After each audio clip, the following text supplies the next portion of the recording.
Turbūt pagrindinis dalykas, kuris mane įkvepia, tai yra žudymas rutinos. Pirmu punktu įvardinčiau, kad tai yra mano šeima. Iššūkiai įkvepia. Mane įkvepia ateitis, nes aš manau, kad mes iš tikrųjų gyvenam ne praeitį, o ateitį. Labiausiai įkvepia idėjos, kurios turi apčiuopiamus rezultatus. Mane įkvepia gamta, menas, internetas. Kiekvienas žmogus, kurį sutinku, prisideda prie to, kokį žmogumą aš tampu.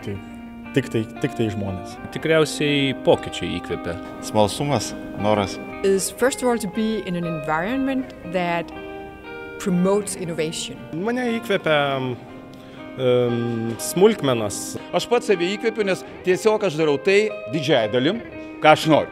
Lietuva mane įkvepia žmonės, mane įkvepia akimirkos, džiaugsmas, nelaimės, kiekvienas dalykas, kuris yra aplinkui mane. Aš pasakysiu paprastai, įkvėpimas yra iliuzija. Aš manau, kad mane veikia tam tikros galingos rinkos jėgos ir tie dalykai, kuriuos aš turiu nugalėti vien tam, kad išlikti, kad eiti į priekį. Tai čia ne įkvėpimas, čia tiesiog kasdienė kova.